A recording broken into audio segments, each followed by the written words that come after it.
Hello दोस्तों, welcome to let's crack it. और इस वीडियो में हम डिस्कस करने वाले हैं योजना मैगज़ीन को। योजना मैगज़ीन गवर्नमेंट ऑफ इंडिया की तरफ से पब्लिश होती है और इसका जो टॉपिक था वो था पोस्ट कोविड इकनॉमी।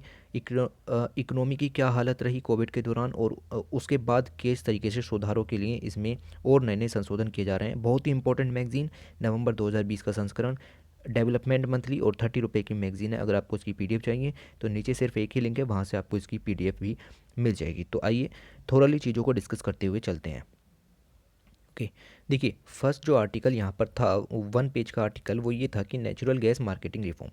देखिए नेचुरल गैस आपको पता है कि अब इसकी बहुत ज़्यादा ज़रूरत है क्योंकि एनवायरमेंटल सस्टेनेबिलिटी चाहिए। उसके लिए इसकी मार्केटिंग में रिफॉर्म करने पड़ेंगे ताकि इसके प्राइस फ्लैक्चुएशन कम हो, प्राइस ज़्यादा ना हो जाए ताकि लोगों को दिक्कत आए। तो नेचुरल गैस के प्राइसेस को फ्लैक्चुएट होने से रोकने के लिए यहाँ पर उसके कुछ रिफॉर्म्स किए गए हैं। अच्छा, आर्टिकल के अंदर क्या लिखा हुआ है ये देखिए, in a significant step to move towards the gas based economy, cabinet committee on economic affairs ने अप्रूव कर दिए हैं नेचुरल गैस मार्केटिंग रिफॉर्म्स। अच्छा, ऑब्जेक्टिव क्या है रिफॉर्म्स लाने का ऑब्जेक्टिव ये है to prescribe standard procedure to discover market price of gas to be sold by gas producer. जो भी गैस प्रोड्यूसर हैं वो अपने मार्केट प्राइस को इतना ज़्यादा ना रखें कि जो कंज्यूमर है उसको बहुत ही ज़्यादा नुकसान हो जाए और जो एनवायरमेंटल सस्टेनेबिलिटी का कंसेप्ट है वो धरा का धरा ही रह जाए। Through the it transparent and competitive process.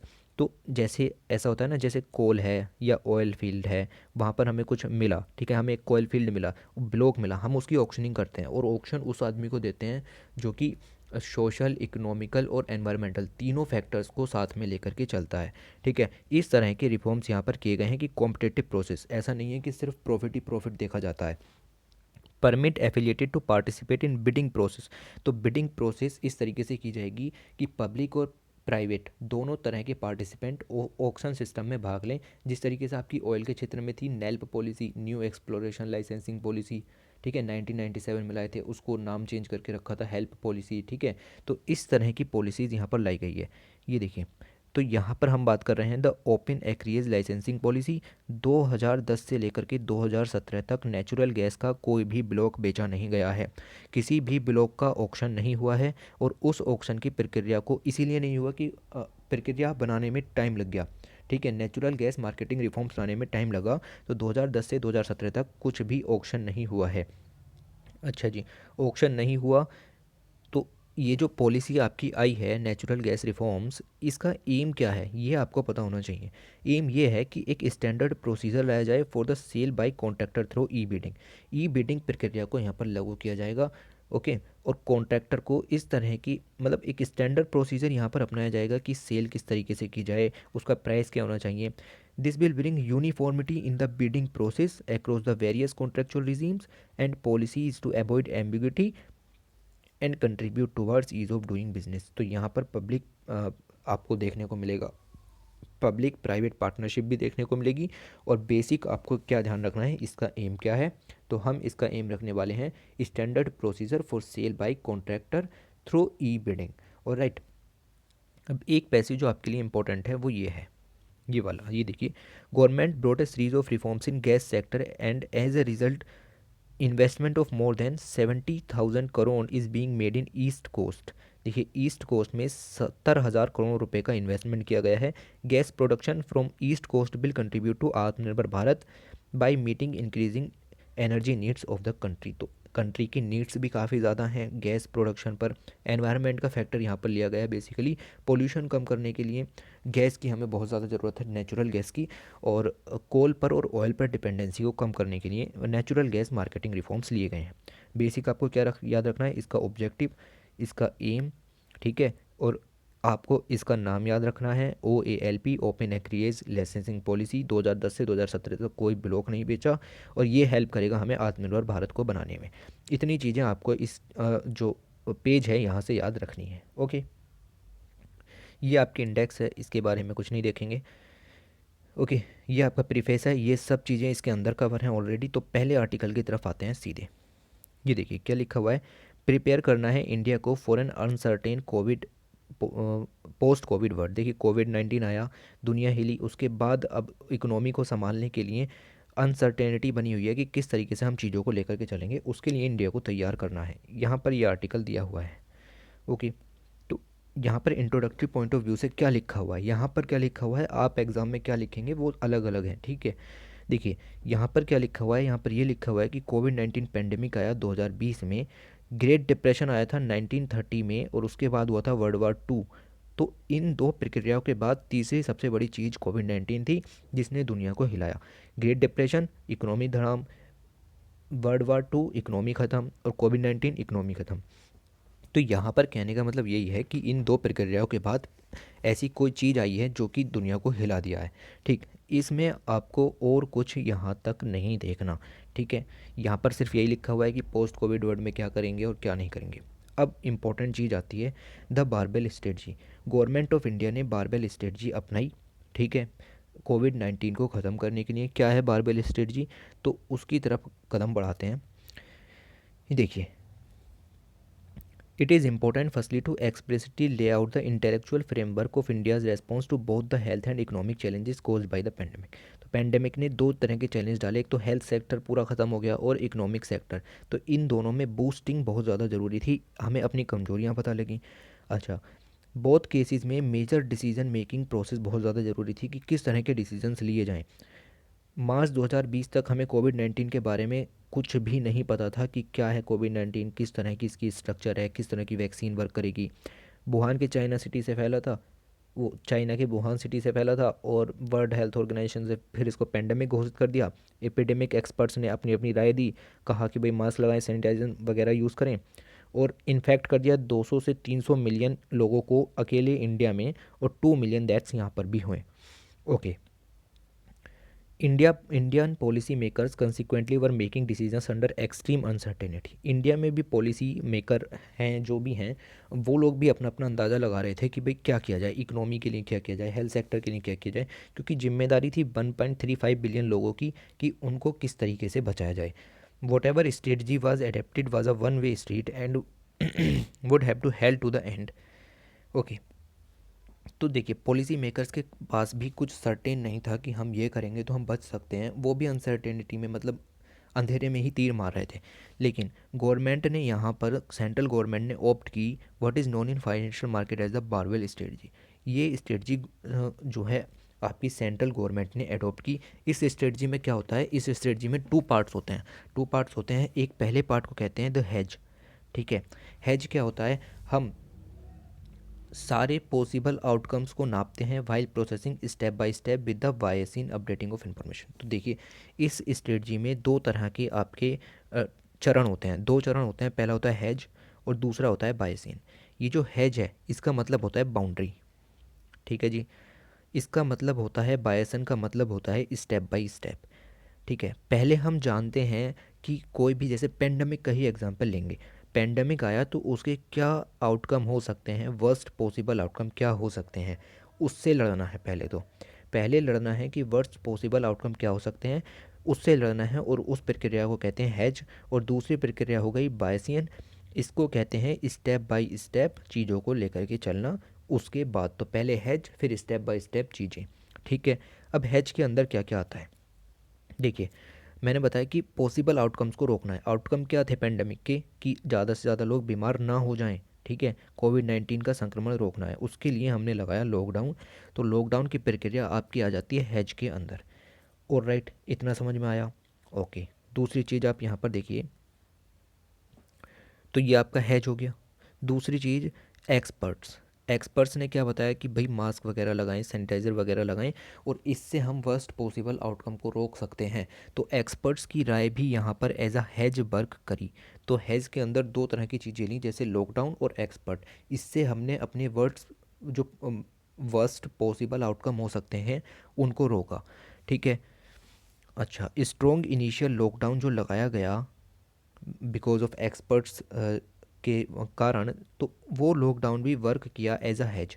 क्योंकि अगर लॉकडाउन नहीं लगता तो लोग बाहर निकलते, पेंडेमिक फैलता और आउटकम बहुत ज़्यादा वर्स्ट होते, ठीक है। तो आपको हैज समझ में आया, और राइट। अब देखते हैं बायसिन क्या होता है। जैसे जैसे टाइम पास हुआ तो हैज की प्रक्रिया तो चल चुकी थी। सेंट्रल गवर्नमेंट ने स्टेप बाय स्टेप यहाँ पर इकोनॉमी को रिवाइवल करने के लिए बहुत सारे काम किए। एज इन्फॉर्मेशन और मेडिकल कैपेसिटी दोनों इंप्रूव हुई। देखिए हमें ज़्यादा से ज़्यादा इन्फॉर्मेशन मिली कोविड-19 के बारे में, फिर मेडिकल कैपेसिटी भी देखने को मिली। तो स्टेप बाय स्टेप यहाँ पर जो भी इकोनॉमी और हेल्थ सेक्टर में चैलेंजेस आए उनको कम किया गया बाय द प्रोसेस ऑफ बायसियन। ठीक है, किस तरीके से कम किया गया देखिए। Better information mean that it is possible to make sensible trade-off between health and economic needs. This explain why the government has later willing to keep opening up. Okay, तो यहाँ पर नहीं लिखा हुआ बट मैं आपको बताता हूँ कि स्टेप बाय स्टेप का मतलब क्या है। देखिए मार्केट रिफॉर्म्स लाए गए इन द क्षेत्र ऑफ फार्म बिल। देखिए फार्म बिल्स लॉन्च किए गए, लोन मोरेटोरियम स्कीम्स दी गई, ठीक है, इंटरेस्ट रेट्स को कम किया गया, इंटरेस्ट सबवेंशन दिए गए, संकल्प स्कीम लॉन्च की गई, असीम पोर्टल लॉन्च किया गया, एमएसएमई की डेफिनेशन चेंज की, स्टार्टअप्स को बूस्ट किया गया, रूरल स्टार्टअप्स में भी बढ़ोतरी की गई। ठीक है, और इस तरह की बहुत सारी स्कीम्स धीरे धीरे गवर्नमेंट ने लॉन्च की, वो सब आपने कोरोना काल में सुनी होंगी। ठीक है, तो इस तरह की स्कीम्स लॉन्च करके स्टेप बाय स्टेप इन चीज़ों को यहाँ पर खोला गया। सेम बारबेल स्ट्रेटजी लॉन्च की गई इकोनॉमिक रेस्पॉन्स में भी। तो ये तो मैंने आपको बता ही दिया। देखिए हेल्थ और इकोनॉमी में साथ में लेकर के चला गया। यहाँ पर इन्होंने ऊपर हेल्थ के बारे में दिया था और फिर इकोनॉमी के बारे में दिया है, तो हमने दोनों को एक साथ ही कर लिया। लॉकडाउन लगाया तो इकोनॉमिक एक्टिविटीज़ भी तो रुक गई, इकोनॉमिक एक्टिविटीज़ रुक गई तो उसके लिए जन धन अकाउंट्स में भी पैसे भेजे, फिर गरीब कल्याण योजना चलाई, लोन मोरेटोरिया दिया, पोस्टमैन फाइनेंशियल डेडलाइंस हटा दी कि भाई टैक्स आप अब तक भर सकते हैं तब तक नहीं भर सकते। ठीक है, इस तरह की चीज़ें यहाँ पर हुई। तो बेसिक आपको क्या समझना है, बारबेल स्ट्रेटजी में दो फंक्शन है, हेज और बायसेन। ठीक है, हेज के अंदर आपका आ गया बाउंड्री, दैट इज़ लॉकडाउन लगाया, आउटकम को रोका, एक्सपर्ट्स की राय। ठीक है, आपको बायसियन के अंदर क्या समझना है, स्टेप बाय स्टेप इकोनॉमी को बूस्ट करना और हेल्थ सेक्टर को बूस्ट करना, अलग अलग तरह के वेंटिलेटर तैयार किए गए। ठीक है, तो इस तरह की चीज़ें बायसियन के अंदर आ जाती हैं।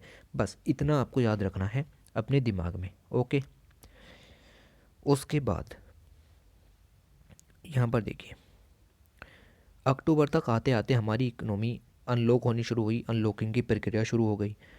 Both monetary and fiscal escape exist for the push despite the widening of the fiscal deficit. Demand-driven inflation is not a major issue as most of the prices increase due to the supply of disruption. देखिए inflation दो तरह का inflation कई तरह का होता है obviously. ठीक है, तो यहाँ पर हम दो तरह के इन्फ्लेशन की बात करेंगे, डिमांड साइड का इन्फ्लेशन और सप्लाई साइड का इन्फ्लेशन। इंडिया में डिमांड साइड इन्फ्लेशन से कोई दिक्कत नहीं है, इंडिया की पॉपुलेशन ही अच्छी खासी है तो डिमांड तो अपने आप ही अच्छी खासी होगी, लेकिन सप्लाई उतनी अच्छी नहीं है इसीलिए प्राइस राइज होते हैं। ठीक है, तो डिमांड ड्राइवन इन्फ्लेशन इंडिया में बड़ी प्रॉब्लम नहीं है, सप्लाई साइड इन्फ्लेशन यहाँ पर बहुत ज़्यादा दिक्कत करता है। ओके, ये देखिए meanwhile as mentioned by both prime minister और फाइनेंस मिनिस्टर, दोनों ने ये बात कही कि infrastructure pipeline is being ramped up. अब इसी के चलते इस प्रोग्राम के अंदर आपका बायसियन प्रोग्राम के अंदर इंफ्रास्ट्रक्चर पाइपलाइन भी लॉन्च की गई। इंफ्रास्ट्रक्चर पाइपलाइन से ये मतलब नहीं है कि ऐसा कोई पाइप बिछाया जाएगा, इंफ्रास्ट्रक्चर पाइपलाइन का मतलब अलग है।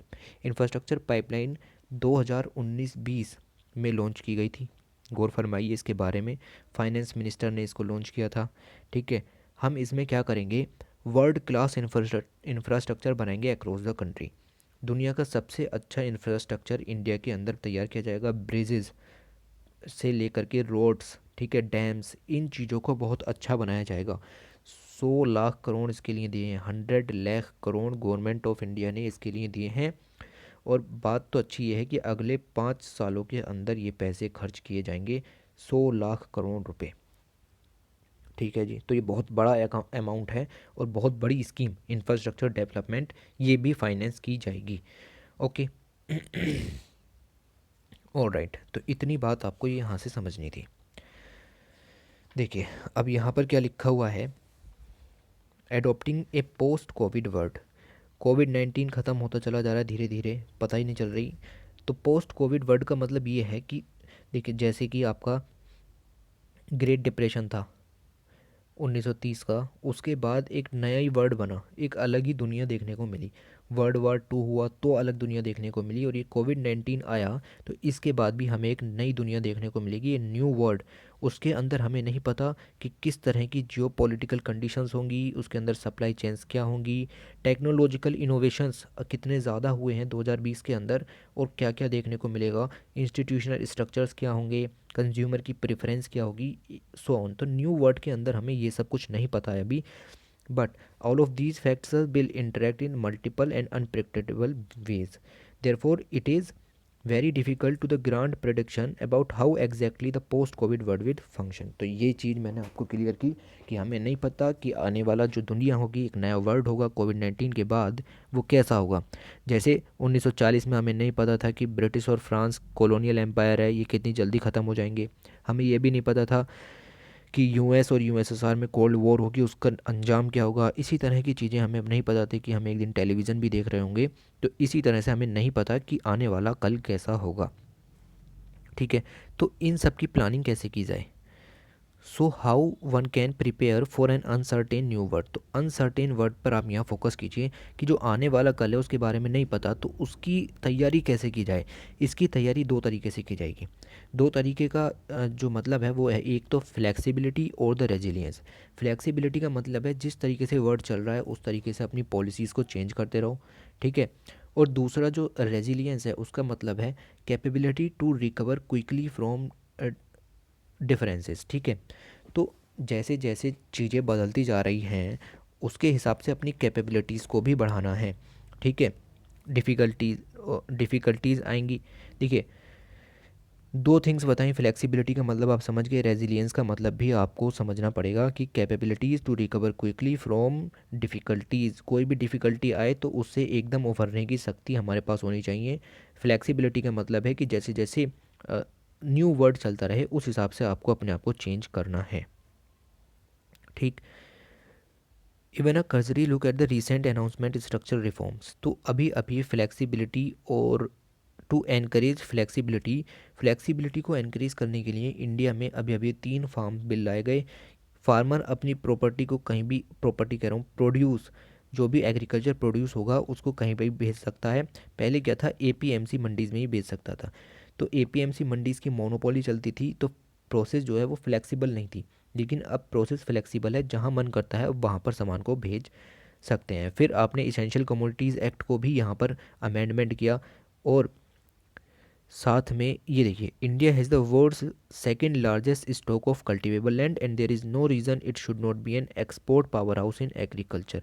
तो इंडिया को एक्सपोर्ट पावर हाउस बनना पड़ेगा एग्रीकल्चर के क्षेत्र में। इतना फ्लेक्सिबल हमें रखना है अपना इकोनॉमी का सिस्टम। ठीक है, ओके। उसके बाद गवर्नमेंट ने फ्लेक्सिबिलिटी के लिए ही 4 नए कोड्स लाई है। देखिए, पहले 29 से भी ज़्यादा लेबर विल्स थे जिनमें इनकी सेफ्टी वगैरह देखी जाती थी, इनके रिम्यूनरेशन देखे जाते थे, वेजेस देखे जाते थे। उन सबको ख़त्म करके सिंपल 4 नए लेबर कोड्स लाए गए हैं। 4 कोड्स का मतलब ये है कि अब सारी प्रक्रिया सरल हो गई है, फ्लेक्सिबल हो गई है। जो मैं आपसे कहना चाहता हूँ वो ये है कि सारी प्रक्रिया यहाँ पर फ्लेक्सिबल हो गई है और अब इसमें कोई भी दिक्कत यहाँ पर नहीं आती है। तो इस तरह की जो 4 बिल्स हैं वो भी यहाँ पर लाए गए हैं प्रक्रिया को सरल बनाने के लिए। अगली बात क्या है, अगली बात ये है कि फ्लेक्सिबिलिटी बात ख़त्म हुई। अब देखते हैं रेजिलियंस सिस्टम को बढ़ाने के लिए क्या किया गया है। मतलब डिफ़िकल्टीज आई कोविड-19 के दौरान, ऑब्वियस सी बात है कि डिफ़िकल्टीज़ आई, पूरी इकोनॉमी ख़त्म, एमएसएमईज़ का क्या होगा, स्टार्टअप्स का क्या होगा। तो उस सब के लिए यहाँ पर आत्मनिर्भर भारत लॉन्च किया गया, उसने सब चीज़ों को कवर किया। आत्मनिर्भर भारत, इसका मतलब देखिए, ये बहुत ही अच्छा पहरा यहाँ पर लिखा हुआ है, आत्मनिर्भर भारत। इसको मिस इंटरप्रेट किया जाता है इनवर्ड लुकिंग। मतलब हम कहते हैं आत्मनिर्भर भारत, बाहर से सामान नहीं मंगाएंगे, घर का सामान बनाएंगे, घर में ही बेचेंगे। ठीक है, और बाहर भी बेचेंगे। तो आत्मनिर्भर भारत को यहाँ बताया गया है कि इनवर्ड लुकिंग मत कहिए इसको, कि हम सिर्फ अपने अंदर देख रहे हैं। This is explicitly not the case, as the PM himself has clarified that his vision include increased participation in global supply chain as well as a greater encouragement of foreign direct investment. This is not about all inward looking retreat into a shell. तो ये जो PM ने बात कही है बहुत ज़्यादा important बात है। ये लिखा हुआ है कि जो आत्मनिर्भर भारत है उसका मतलब ये नहीं है कि हम अपने सिर्फ अंदर ही झांकते जा रहे हैं। उसका मतलब ये है कि ग्लोबल सप्लाई चेन में हमें अपना हिस्सा बढ़ाना है। ग्लोबल सप्लाई चेन का मतलब हो गया कि जो हमारे प्रोडक्ट हैं वो ग्लोबली बहुत ज़्यादा एक्सपोर्ट हों, ठीक है, बहुत ज़्यादा एक्सपोर्ट हों। साथ ही फॉरेन डायरेक्ट इन्वेस्टमेंट इंडिया के अंदर ज़्यादा आए, मैन्युफैक्चरिंग सेक्टर इंडिया में बने। कहने का मतलब प्रधानमंत्री का ये है, ठीक है। ओके, तो ये पता चला आपको कि सेल्फ रिलायंस हम इंडिया को बनाना चाहते हैं आत्मनिर्भर भारत से, by leveraging the internal strength को मजबूत करके, ठीक है। National interest is very important thing in आत्मनिर्भर भारत। आप इस लाइन को नोट कर लीजिए, national interest is very important. तो नेशनल इंटरेस्ट के चलते ही हमने RCEP यानी regional comprehensive economic partnership agreement से अपना जो पद है वो वापस लिया था। हम RCEP की समिट में हिस्सा नहीं लिए थे। क्यों? क्योंकि वहाँ पर जो ट्रेड एग्रीमेंट हो रहे थे वो नेशनल इंटरेस्ट में नहीं थे। तो नेशनल इंटरेस्ट के चलते हमने आत्मनिर्भर भारत भी लॉन्च किया, RCEP से हमने अपना जो रिश्ता है वो भी तोड़ दिया। तो इस तरह की चीज़ें यहाँ पर देखने को मिली हैं। ऑलराइट, तो इतना आपको यहाँ से समझ में आया। अगली बात क्या है, अगर हम आगे देखें तो रेजिलिएंट की बात हमने की, फ्लेक्सिबिलिटी की बात की, response to the unpredictable problem and opportunities of the post covid world will require in 2 further areas. Okay, ये आपने फ्लेक्सिबिलिटी और रेजिलियंस सिस्टम देखा, इसमें हमें 2 और चीज़ें ऐड करनी पड़ेंगी, एडमिनिस्ट्रेटिव स्ट्रक्चर और द लीगल सिस्टम। यानी एडमिनिस्ट्रेटिव स्ट्रक्चर को भी सीधा करना है और लीगल सिस्टम को भी सीधा करना है। एडमिनिस्ट्रेटिव सिस्टम से मतलब क्या है? देखिए, हमारा जो सिस्टम है वो काफ़ी रिजिड है, is unable to deal with the need of the 21st century. Administrative system हमारा ऐसा नहीं है कि वो 21st सेंचुरी की नीड्स को पूरा कर सके। A big effort is being made on digitization of record. आपको पता है कि रिकॉर्ड्स कितने ज़्यादा तरीके से रखे जाते हैं गवर्नमेंट ऑफिस के अंदर, उनको साफ़ करने की ज़रूरत है, डिजिटाइजेशन करने की ज़रूरत है। तो ये होगा एडमिनिस्ट्रेटिव रिफॉर्म। ऑनलाइन एप्लीकेशंस का यूज़ किया जाए, किसी को कंप्लेन है वो ऑनलाइन की जाए, रेशनलाइजेशन किया जाए डिफंक्ट गवर्नमेंट बॉडीज़, जो बॉडीज़ ख़राब हो चुकी हैं। ऐसा ही सेम लीगल सिस्टम में भी किया जाए। तो 2 यहाँ पर स्ट्रक्चर बताए गए, एडमिनिस्ट्रेटिव और लीगल। तो एडमिनिस्ट्रेटिव में क्या करोगे, डिजिटाइजेशन करोगे, ऑनलाइन एप्लीकेशन और रेशनलाइजेशन। लीगल सिस्टम के अंदर क्या करोगे, जो केसेस पेंडिंग पड़े हैं 36 मिलियन केसेस, उनको ख़त्म कर दो, लीगल सिस्टम अपने आप सही। तो यहाँ पर इन 2 चीज़ों की भी बात की गई। ओके, कंक्लूज़न में क्या लिखोगे, वही लिखोगे कि वर्ल्ड वॉर 2 और 1930 के ग्रेट डिप्रेशन के बाद कोविड-19 कुछ ऐसा आया, बट गवर्नमेंट ऑफ इंडिया ने इसको बारबेल स्ट्रेटजी के थ्रू सोल्व कर लिया। बाकी इससे कुछ याद रखने की ज़रूरत नहीं है। ऑलराइट, अगले आर्टिकल की तरफ आएँ। यहाँ पर लिखा हुआ है इंडिया की मॉनेटरी पॉलिसी। इसके बारे में आपने अपने इकोनॉमी सेक्शन में पढ़ा होगा, बट हम यहाँ पर भी क्लियर करेंगे। तो मॉनेटरी पॉलिसी की अगर मैं डेफिनेशन देखूँ तो वो ये है, monetary policy is all about balancing the desirable and feasible, ensuring macroeconomic stability. गौर फरमाइए, मैक्रो इकोनॉमिक है ना कि microeconomic. Stability as reflected in low and stable prices, biggest contribution as strong sustainable and inclusive growth in India. Its main objective is to ensure that the economy grows steadily along a path in which all available resources such as labor capital are gainfully employed, or in other words along its तो monetary policy जो है उसका main काम यही होता है कि economy को बूस्ट करना है किसी भी तरीके से, ठीक है। मॉनेटरी पॉलिसी को बूस्ट करना है किसी भी तरीके से, जो भी उसके अवेलेबल रिसोर्सेज हैं उन सबको भी पूरे पोटेंशियल के साथ यूज़ करना है। यानी कि जो लेबर है, कैपिटल है, उसको फुल पोटेंशियल के साथ यूज़ करना है। ये मकसद होता है आपका मॉनेटरी पॉलिसी का। और इसके जो पार्ट होते हैं इसको कंट्रोल करने के, वो अलग होते हैं। वो जैसे आप रखते होगे CRR वगैरह, SLR वगैरह, वो सब चीज़ें अलग हैं। बट मॉनेटरी पॉलिसी की परिभाषा आपकी ये है, macro economic activity monetary policy को कहा जाता है। ऑलराइट, तो इसके अंदर आर्टिकल के अंदर हम कुछ देखने वाले हैं। ये देखिए, ओके,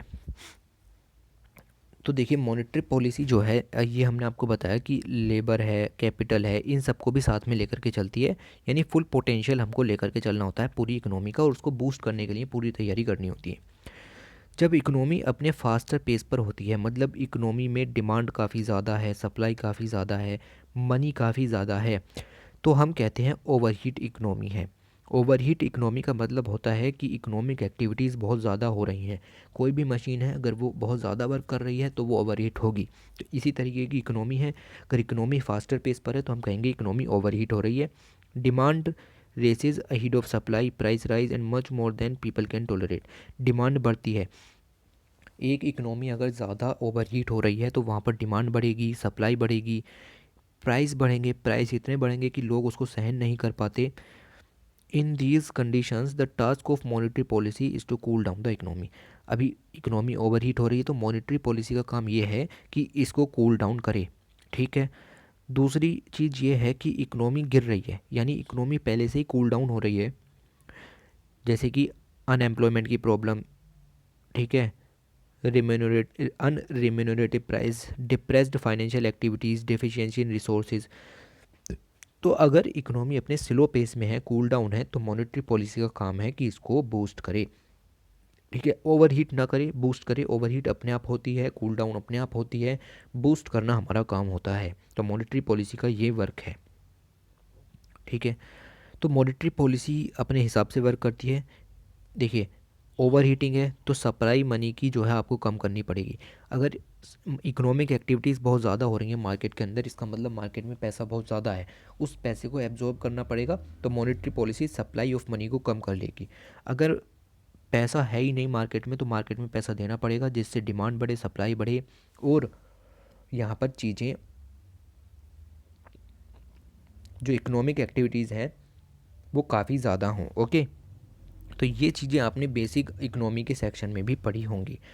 दूसरा जो यहाँ पर काम होता है वो काम होता है इंटरेस्ट का। इंटरेस्ट किस चीज़ पर? लोन पर। देखिए, ये मैं आपको ऐसे ही समझाता हूँ, आपको वैसे समझ में नहीं आएगी चीज़ें। देखिए, आप बैंक से लोन लेने जाते हैं तो आपको उस पर इंटरेस्ट पे करना पड़ता है। अगर उस इंटरेस्ट का रेट 10% है तो आपको 100 रुपये पर 10 रुपये बैंक को वापस देने पड़ेंगे। लेकिन अगर वो इंटरेस्ट रेट मैंने 20% कर दिया तो अब आपको बैंक को 20 रुपये वापस देने पड़ेंगे। आपकी हालत ख़राब हो जाएगी। 20 रुपये वापस देने का मतलब है कि आप बैंक से चाहेंगे कि कम से कम लोन हम बैंक से लें ताकि कम से कम ब्याज चुकाना पड़े। इसीलिए मार्केट में पैसा कम आएगा, मार्केट में पैसा कम आएगा तो इकोनॉमिक एक्टिविटीज़ कम होंगी और इकोनॉमी जो है वो डाउनवर्ड ट्रेंड दिखाएगी, मतलब इकोनॉमी में पैसा नहीं होगा। और राइट, इसके अपोजिट कंडीशन ले सकते हैं। मैं कहता हूँ कि 5% इंटरेस्ट लूँगा तो लोग धड़ाधड़ पैसा बैंक से लेंगे, उसको खर्च करेंगे, इकोनॉमिक एक्टिविटीज़ बढ़ेंगी, डिमांड बढ़ेगी, सप्लाई बढ़ेगी, मनी बढ़ेगी और इकोनॉमी ओवरहीट होगी। तो यहाँ पर इंटरेस्ट जो है इस तरीके से अपना असर डालता है। ओके, यहाँ तक यही बात लिखी हुई थी, ये बात मैंने आपको वैसे ही समझा दी, ठीक है। और राइट, अब देखते हैं कि मॉनेटरी पॉलिसी का जो ब्रॉड मैंडेट है in India has undergone several design. अब मॉनेटरी पॉलिसी तो कई सालों से चली हुई आ रही है, लेकिन हमने इसमें कुछ चेंजेस भी किए हैं। चेंजेस किए हैं 2016 के अंदर, जब आरबीआई ने अपने एक्ट में संशोधन किया, आरबीआई एक्ट में संशोधन किया और इंडिया की मॉनेटरी पॉलिसी में एक नया फ्रेमवर्क जोड़ा। फ्रेमवर्क का नाम है फ्लेक्सिबल इन्फ्लेशन टारगेटिंग और एफआईटी। एफआईटी के अंदर हमने ये कहा कि प्राइमरी ऑब्जेक्टिव ये है कि इन्फ्लेशन जो रेट है उसको 4% के अंदर रखेंगे, ठीक है। तो बेसिक अंडरस्टैंडिंग आपको ये होनी चाहिए कि एफआईटी यानी कि फ्लेक्सिबल इन्फ्लेशन टारगेटिंग, इसके अंदर जो इन्फ्लेशन रेट है उसको 4% रोके रखना है। ये बात आपने अपने जो आपका इकोनॉमी सेक्शन होगा वहाँ पर भी कवर की होगी। अच्छा जी, there are several notable features of FIT flexible inflation targeting के कुछ फीचर्स हैं। पहला फीचर ये है कि ये ईयर ऑन ईयर इन्फ्लेशन को जो है वो मापता है। Inflation rate year on year basis पर नापे जाएंगे कि इस साल इन्फ्लेशन रेट कितना रहा, अगले साल कितना रहा। और इसके लिए हमने इंडेक्स तैयार की, सीपीआई कंज्यूमर प्राइस इंडेक्स, और ये कंपाइल की जाती है एवरी मंथ और फिर इसका एवरेज ले लिया जाता है ईयर बेसिस पर निकालने के लिए। कौन करता है इसको? National statistical office NSO under the ministry of statistics and program implementation. तीन तरह से निकलती है ये जो सीपीआई इंडेक्स है आपकी, एक निकलती है रूरल, एक निकलती है अर्बन और एक निकलती है ऑल इंडिया इंडेक्स। बेसिकली जो काउंट की जाती है वो काउंट की जाती है all India index. Okay, but अब दिक्कत ये भी है कि जैसे ऑयल का प्राइस है गल्फ़ कंट्रीज़ के अंदर, ओपेक में ऑयल का प्राइस घटता बढ़ता रहता है। मॉनसून के ऊपर हमारी सारी जो फसलें हैं वो डिपेंड रहती हैं। तो ऐसा नहीं है कि हर समय सिचुएशन एक जैसी रहेगी। 4% ही रोके रखना है तो 4% ही टारगेट रहेगा इन्फ्लेशन का। हो सकता है कि ऑयल के प्राइसेस बढ़ जाएं तो कैसे कम करोगे? तो इसके लिए हमने एक टॉलरेंस बैंड रखा। हमने कहा 4% टारगेट नहीं रखते हैं, इससे आगे पीछे 2% घुमा करके रखते हैं, यानी कि 2% से लेकर के 6% तक हमको इसको रखना है। अगर थोड़ा सा प्राइस में इधर उधर हुआ तो कुछ असर नहीं होना चाहिए, लगना चाहिए कि हाँ इस बैंड के अंदर ही है, ठीक है। अगर डायरेक्ट 4% रखेंगे तो फिर दिक्कत हो जाएगी, इसीलिए 2% से लेकर के 6% के बीच में कुछ भी हो, बट बेसिकली हमको देखना है कि 4 के आसपास ही रहे। तो थोड़े से फ्लैक्चुएशन से कोई दिक्कत नहीं होनी चाहिए, ये बात यहाँ पर तय की गई। तो आरबीआई ने यही सेट किया कि ±2% ऑफ द 4% यहाँ पर हम तय करते हैं। इधर आप 6% जा सकते हैं, इधर आप 2% जा सकते हैं। ये हो गया आपका टॉलरेंस बैंड, ठीक है, इन्फ्लेशन टॉलरेंस बैंड। और राइट, तो यही बात सेम यहाँ पैसेज में लिखी हुई थी, आप चाहें तो पढ़ सकते हैं, सेम चीज़ है, कोई दिक्कत वाली बात नहीं है, आपको समझ में आ चुका होगा। ओके, एक ऑब्जेक्टिव तो इसका ये हो गया कि हमने ईयर ऑन ईयर बेसिस पर इसको काउंट करना शुरू किया और 2 से 6% का हमने यहाँ टारगेट रखा। दूसरी बात क्या है, दूसरी बात ये है कि इसका फ़ायदा क्या हुआ, जो हम फ्लेक्सिबल इन्फ्लेशन टारगेटिंग यानी एफआईटी लाए, इसका जो फ़ायदा हुआ है वो ये हुआ कि सीपीआई होता क्या है। सीपीआई होता है the price paid by the consumer at the retail level. देखिए, तीन तरह के लोग होते हैं, एक होलसेल, एक रिटेलर और एक आपका कंज्यूमर। इससे ऊपर होता है मैन्युफैक्चरर, उसकी गिनती हम नहीं करते हैं, ठीक है। ये हो गया होलसेलर। होलसेलर से अगर आपका प्राइस आएगा रिटेलर पर तो इसको कहेंगे हम WPI, ठीक है जी। अगर इस लेवल पर देखें, आपका रिटेलर से कंज्यूमर लेवल पर देखें तो यहाँ आता है आपका CPI. Consumer is the most important thing in the Indian context, क्योंकि कंज्यूमर के बेस पर ही हम चीज़ों को ज़्यादा अच्छे से देख सकते हैं, क्योंकि बेसिक आदमी की नीड ज़्यादा ज़रूरी होती हैं। ओके, तो सीपीआई देखता है एक कंज्यूमर को और द रिटेल लेवल को। तो कंज्यूमर हो गया जो बेसिक अपनी रेगुलर बेसिस पर चीज़ों को परचेज़ करता है, और उसका अगर एवरीडे लाइफ इम्पैक्ट हो रही है तो फिर इसका मतलब चीज़ें अच्छी नहीं चल रही हैं। तो सीपीआई एक्चुअली यही देखता है कि everyday life of a common person कैसी चल रही है, इसीलिए हम एक कॉमन पर्सन की नज़रिए से चीज़ों को देख सकते हैं, उसकी डेली लाइफ को हम ऑब्ज़र्व कर सकते हैं थ्रू द सीपीआई, इसीलिए सीपीआई इम्पोर्टेंट हो जाती है। तो दूसरा जो फंक्शन था वो यही था कि किस तरीके से चीज़ें यहाँ पर चलेंगी। ओके, अच्छा, तीसरा आप ये भी लिख सकते हैं कि इससे ट्रांसपेरेंसी भी आती है सिस्टम के अंदर, ठीक है। ट्रांसपेरेंसी इसी कॉन्टेक्स्ट में आती है कि अगर एक कॉमन मैन है, उसको खाने के लिए नहीं मिल रहा है, इसका मतलब इन्फ्लेशन काफ़ी ज़्यादा यहाँ पर है, और उसको अगर खाने के लिए मिल रहा है तो इकोनॉमी बिल्कुल सही चल रही है। तो यहाँ पर हम गवर्नमेंट से सवाल भी कर सकते हैं कि किस तरीके से कॉमन मैन को खाने के लिए नहीं मिल रहा, तो आपने इन्फ्लेशन रेट को किस तरीके से मैनेज कर रखा है। ओके, तो ट्रांसपेरेंसी का कॉन्सेप्ट यहाँ पर आ जाता है। अगला जो कॉन्सेप्ट आता है, थर्ड पॉइंट यहाँ पर जो फ़ायदा हुआ इस एफआईटी का, वो ये हुआ हमें अकाउंटेबिलिटी देखने को मिली। ओके, अकाउंटेबिलिटी का मतलब देखने को यही है कि देखिए, हमने ये तो डिसाइड कर लिया कि 4% हमारा इन्फ्लेशन टारगेट होना चाहिए, लेकिन अगर वो 2% गया तो इकोनॉमी में जो हालत है वो ख़राब है। वो 6% गया तो इकोनॉमी की हालत फिर से ख़राब है, यानी कि इन्फ्लेशन है, यहाँ पर डिफ्लेशन है। तो इस तरह के सिचुएशन देखने को मिलेंगी। तो आरबीआई क्या करेगा ऐसी सिचुएशन में, अगर रेट 6% के करीब जा रहा होगा या 2% के करीब जा रहा होगा, अगर इन्फ्लेशन फॉल बिलो 2% से नीचे चला गया, 6% से ऊपर चला गया, तो आरबीआई गवर्नमेंट ऑफ इंडिया को लेटर लिखेगी कि बताओ भैया क्या प्रॉब्लम है, क्या दिक्कत आ रही है, ऐसा क्यों हो रहा है, ठीक है। तो गवर्नमेंट ऑफ इंडिया इसके ऊपर मॉनेटरी पॉलिसी फ्रेमवर्क करेंगे और इन चीज़ों की एक्सप्लेनिंग करेंगे, रीज़न बताएंगे कि किस तरीके से हुआ, तो इससे सिस्टम में आएगी अकाउंटेबिलिटी, ठीक है जी। कोई दिक्कत, कोई दिक्कत नहीं।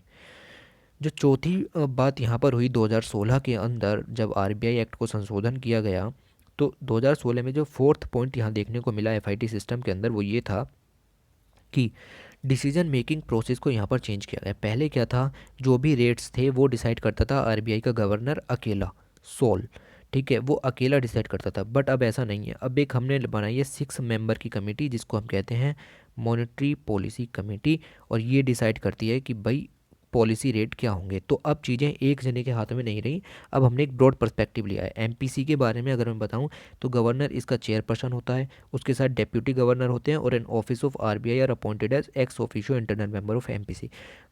आरबीआई की साइड से 3 जने होंगे, 3 जने गवर्नमेंट की साइड से होंगे। The other 3 members are external selected by the government of India. All right, तो 6 मेंबर की कमेटी, 3 आरबीआई से, 3 गवर्नमेंट से, और जो गवर्नर होगा वो उसका होगा चेयरपर्सन। ठीक है।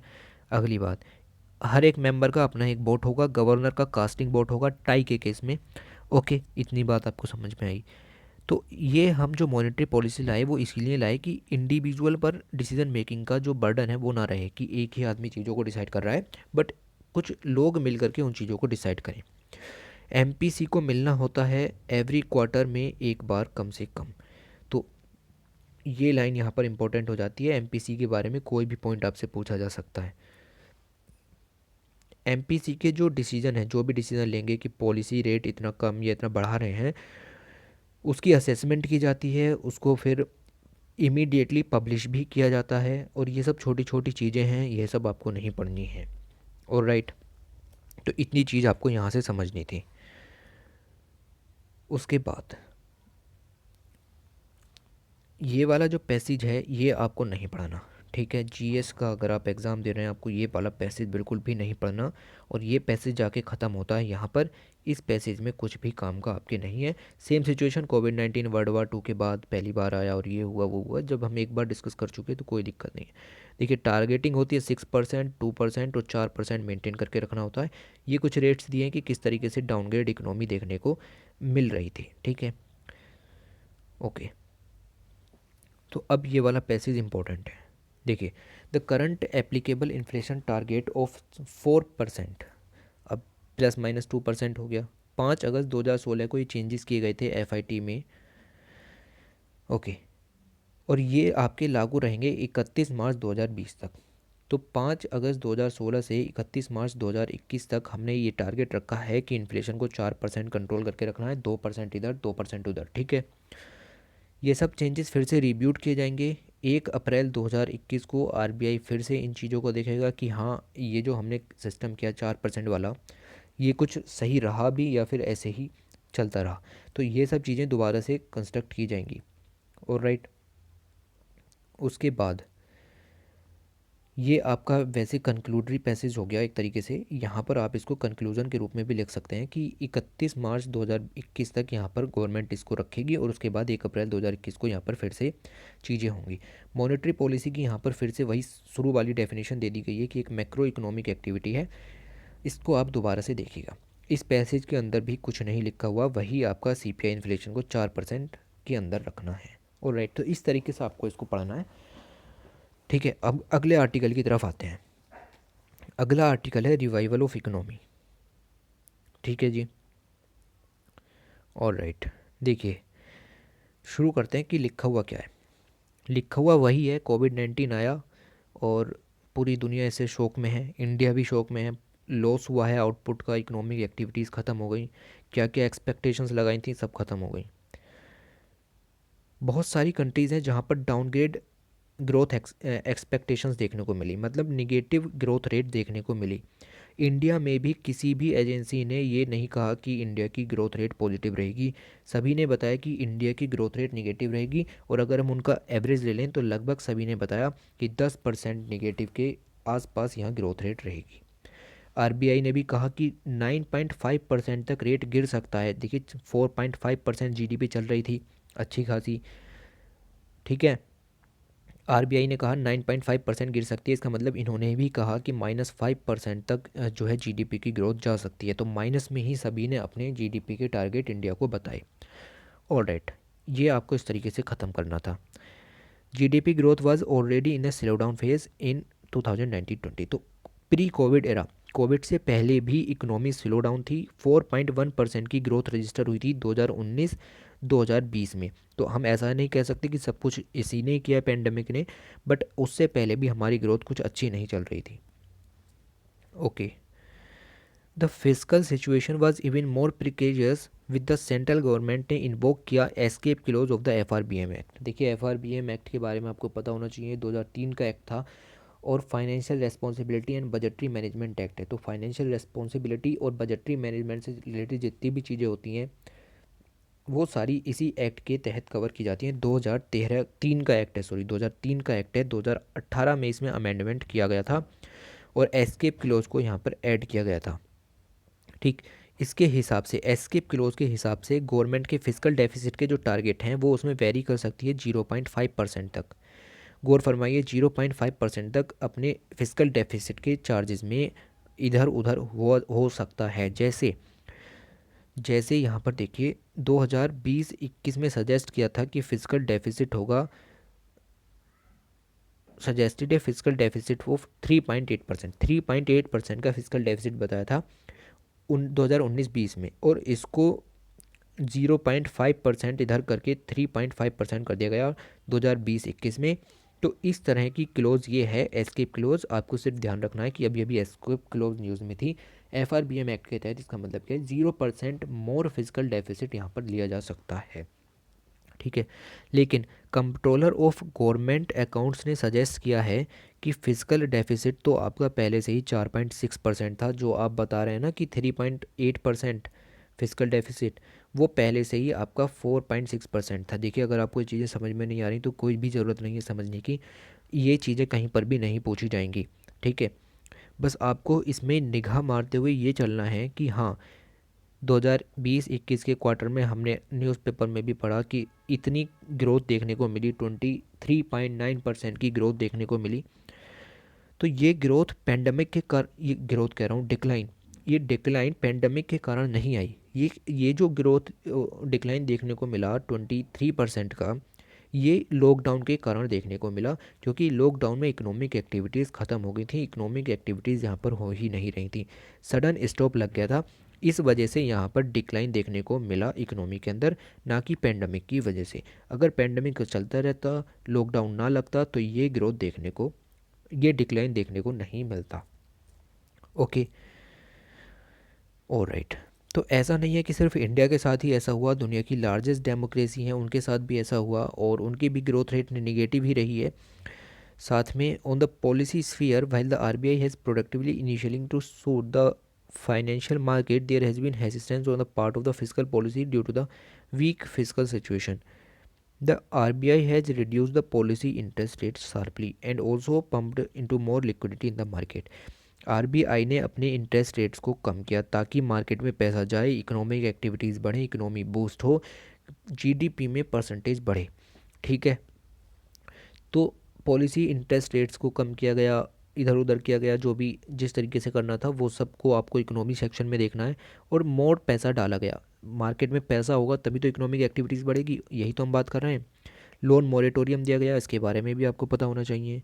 इसके अलावा वेज एंड मीन्स एडवांसेस भी दिए गए स्टेट गवर्नमेंट को, इसके बारे में आपको पता होना चाहिए। क्रेडिट गारंटी स्कीम्स दी गई, लोन रेस्ट्रिक्टिंग कमेटी और फॉर इंटरवेंशन, सेक्टोरल इंटरवेंशंस भी किए गए। तो मॉनेटरी पॉलिसी को इधर उधर घुमा के हमने इकोनॉमी को पूरा ठीक करने की कोशिश की, और मॉनेटरी पॉलिसी ट्विस्ट इसको कहा गया। फिर 20 लाख करोड़ का पैकेज भी इसीलिए दिया गया कि इकोनॉमी अच्छी चलती रहे, कोई दिक्कत ना हो। तो आत्मनिर्भर भारत के नाम पे 20 लाख करोड़ रुपए का पैकेज यहाँ पर दिया गया। उसमें हमने हर किसी को पैसा देने की पूरी कोशिश की, चाहे वो MSME हो, ठीक है, या फिर स्टार्टअप हो, ठीक है, छोटे लघु उद्योग हों।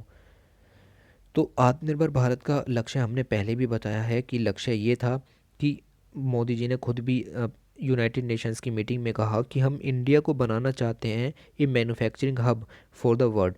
तो दुनिया के लिए एक मैन्युफैक्चरिंग हब तैयार करना चाहते हैं। इन्होंने 4L भी बताए, land, labour, liquidity and laws. ये चारों बहुत ही इंपॉर्टेंट हैं इंडिया को फ्लेक्सिबल बनाने के लिए, ठीक है, टू द वर्ल्ड लेवल, ठीक है। इन्होंने कहा कि this package also aims to help the country become self reliant and provide support to MSME, agriculture, allied sector, migrant workers, civil aviation, defence, energy, और हर एक सेक्टर में ये पैकेज मदद करेगा। 20 लाख करोड़ का पैकेज जो दिया था, इसके बारे में हम पिछले 3-4 महीनों से पढ़ रहे हैं। ऑलराइट, कोई दिक्कत नहीं।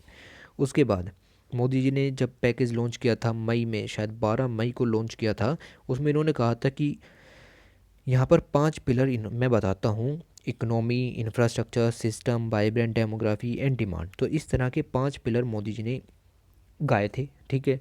जब 20 लाख करोड़ का पैकेज दे रहे थे, उन्होंने कहा था कि ये पाँचों बहुत ज़्यादा ज़रूरी हैं। इन 5 के बारे में थोरली अगर आपको जानना है तो आप कुरुक्षेत्र मैगज़ीन देखिए, और नवंबर 2020 की। ऑलराइट, उसके ऊपर भी वीडियोस बन चुकी है, आप देखिए। ओके, ऑलराइट, तो आप ये मोटा मोटा देखिए यहाँ पर कि किस तरीके से 20 लाख करोड़ यहाँ पर बांटे गए।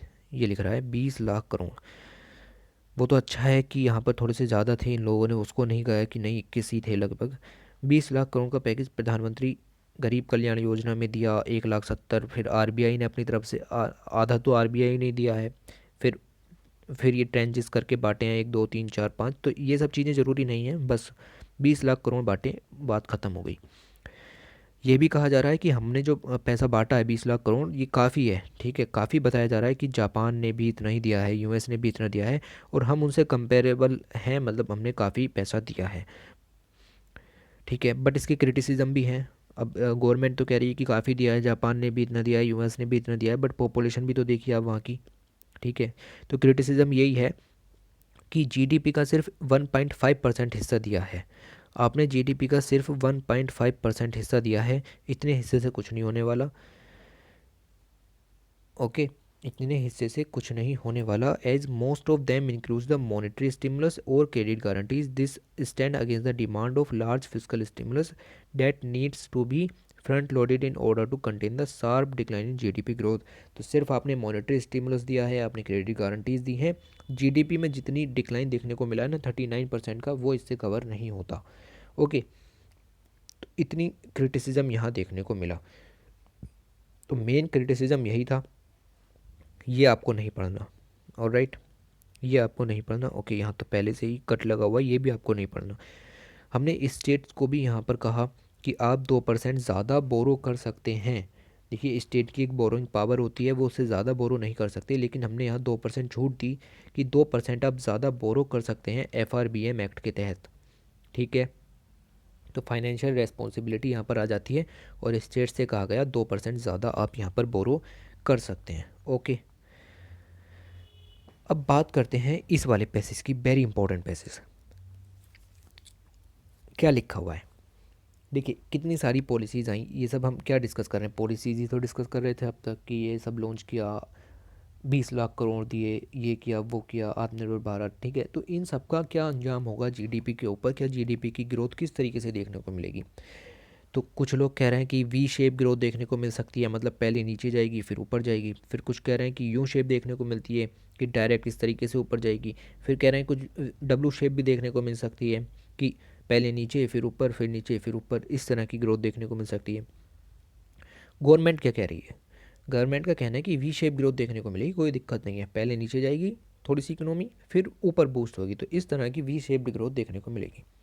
बट बहुत सारे जो एक्सपर्ट्स हैं, जो मतलब मॉनेटरी के एक्सपर्ट्स हैं, उन लोगों ने कहा है कि ये जो ग्रोथ है वो हो सकती है स्मोकिंग पाइप शेप, ठीक है। स्मोकिंग पाइप शेप ग्रोथ का मतलब ये है कि पहले थोड़ी घटेगी, ठीक है, गौर फरमाइए, थोड़ी घटेगी और फिर ज़्यादा बढ़ेगी, ठीक है। तो एक स्मोकिंग पाइप इस तरीके का होता है, ये चीज़ आपको पता होनी चाहिए, ठीक है। और इस तरह का ये स्मोकिंग पाइप होता है, पहले थोड़ी सी घटेगी और फिर लगातार धीरे धीरे धीरे धीरे बढ़ेगी। तो ये होता है स्मोकिंग शेप जो ग्रोथ है, वो इसको कहते हैं, ठीक। तो ये चीज़ यहाँ पर कहना चाह रहे थे, recovery could look like a smoking pipe shape, economy, the recovery could look like a smoking pipe shape with a sharp dip in the beginning and prolonged recovery at the later stages. तो यही तो बताया कि sharp decline देखने को मिलेगा पहले, और फिर prolonged recovery at the later stage देखने को मिलेगी। और राइट, तो ये आपको थोड़ा सा पॉइंट यहाँ पर ध्यान रखना है। फिर यहाँ जीएसटी का फंडा भी आ जाता है। लॉकडाउन में हमने देखा कि जीएसटी कंपनसेशन स्कीम से सरकार मुकर गई, ठीक है। सरकार ने वादा किया था कि हर बार जीएसटी से 14% आपकी जो इनकम है वो बढ़ेगी, बट ऐसा कुछ हो नहीं रहा है। 14% इनकम जो स्टेट की है वो 2020 में नहीं बढ़ी, तो ये दिक्कत भी यहाँ पर देखने को मिली। इसका पूरा टॉपिक आपको सेपरेटली कवर करना पड़ेगा। ओके, तो ओवरऑल क्या हुआ, ओवरऑल वही सब हुआ जो कि हम पहले भी देख चुके हैं। बस आपको अब आप तो ये चीज़ रट ही लीजिए कि आपको कंक्लूज़न में क्या लिखना है। कंक्लूज़न में वही लिखना है कि वर्ल्ड वार 2 और ग्रेट डिप्रेशन के बाद ये बहुत बड़ी चीज़ थी, और इससे उभरने के लिए सरकार ने वो स्ट्रेटजी अपनाई, आपकी बारबेल स्ट्रेटजी अपनाई। उसमें आप बस कंक्लूज़न कर दीजिए, बात ख़त्म हो जाएगी और जो 20 लाख करोड़ का पैकेज है वो भी यहाँ पर हेल्प करेगा। बात ख़त्म हो गई, ठीक है। ओके, ये आपका आ जाता है फिर fourth article, facilitating self reliance. इसके बाद इसके बारे में डिस्कशन अगली वीडियो में करेंगे। वीडियो छोटी छोटी आ रही हैं, कोई दिक्कत वाली बात नहीं है, आपका मन लगा रहना चाहिए वीडियोस के अंदर। बड़ी वीडियो दिक्कत कर देती है, आपका मन भी हट जाता है और फिर पूरी भी नहीं देख पाते। ओके, तो दोबारा देखिए इन सब चीज़ों को, और इस मैगज़ीन का एनालिसिस इसी तरीके से करते रहेंगे। और गौर से देखिए, 2 बार देखिए, 3 बार देखिए, जब तक समझ में। Thanks for watching, take care.